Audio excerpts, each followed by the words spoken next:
Jazakallah khair Ustaz menyampaikan materi yang sesuai dengan keadaan saya yang baru mulai berhijrah. Alhamdulillah.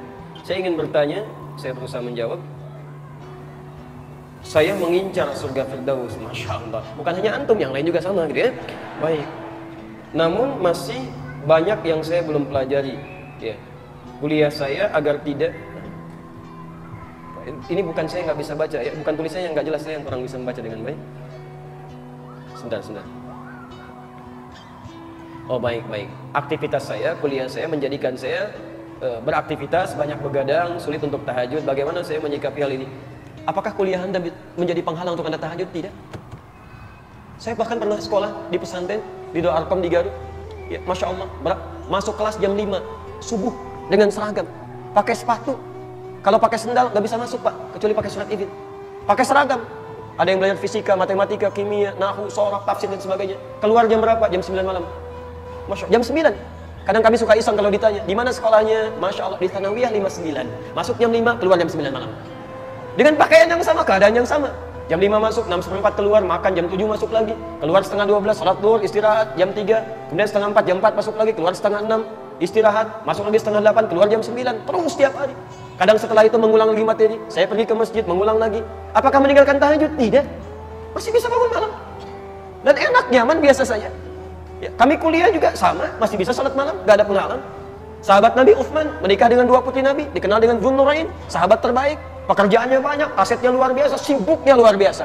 Berangkat sana sini, kadang-kadang beliau datang berniaga ke tempat lain, merantau. Masya Allah, luar biasa, sibuk dan kaya. Saking kayanya sampai sekarang asetnya masih ada. Di Madinah sekarang masih ada. Ya, seperti yang pernah saya jelaskan dulu. Sekarang akan dibangun hotel. Royaltinya diambil, disimpan di Bank Saudi, disedekahkan atas nama sahabat Uthman bin Affan radhiyallahu ta'ala anhu. Apakah meningkatkan tahajud? Tidak. Cek keterangan Imam An-Nawawi di kitab At-Tibyan fi Adab Hamalatil Quran. Ada yang punya terbitan yang warna coklat, ya, terbitan dari Kutub Islamiyah yang merah marun warna coklat. Lihat di halaman 38 di paragraf yang pertama, baris 1 sampai 2, posisi paling kanan sebelah atas di pojok. Yang terbitan Darun Nafais warnanya kuning, dia halaman 47, paragraf ketiga, baris 1 sampai 7, posisi paling kiri sebelah bawah. Ya. Apa kata beliau? Sahabat Utsman tidak meninggalkan tahajud, bahkan bisa tahajud sampai hatam Quran.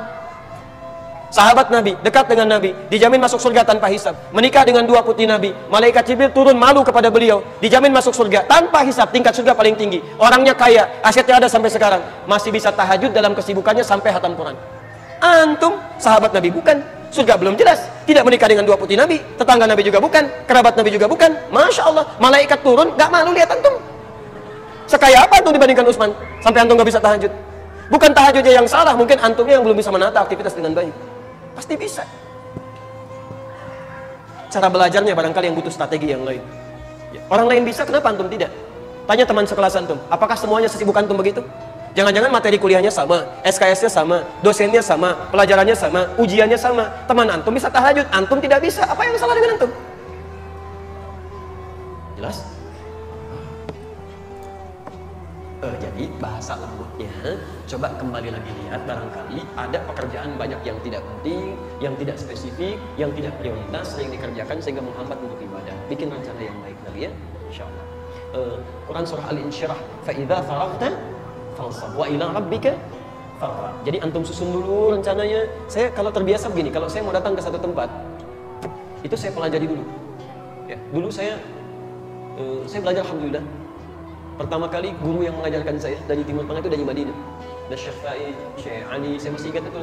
Kemudian ada Syekh Afifi, Ustaz Afifi, Dr. Sultan, kan? Sampai saya belum berangkat, sampai saya pengen ke Madinah waktu itu. Ya, dan diberikan rekomendasi, alhamdulillah. Ya, dan orang yang dekat ya dengan orang-orang di sana. Dan bisa dikatakan secara kemanusiaan, ikhtiar manusia, kalau sudah diberikan, insya Allah nggak ditolak gitu. Tapi Allah berkehendak lain. Ya, terjadi bom Bali pada saat itu. Akses ditutup, tidak ada penerimaan beasiswa. Masya Allah, harap-harap ke Madinah Munawwarah, sampainya ke Madinah Ciputat.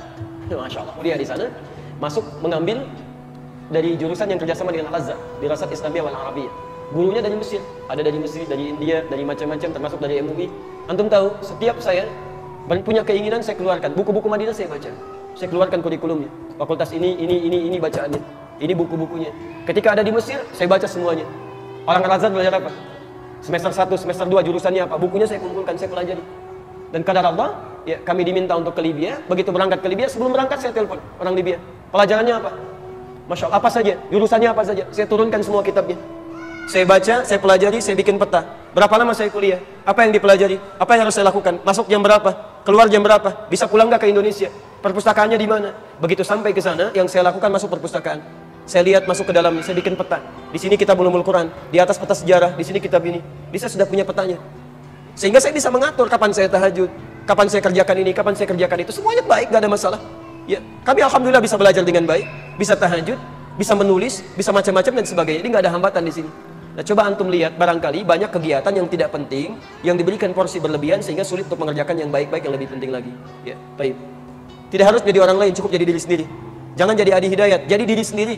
Kalau antum jadi saya repot gitu kan? Baik. Ibu saya nanti sulit gitu. Adi datang yang lain. Iya mah, padahal saya yang asli gitu kan? Baik.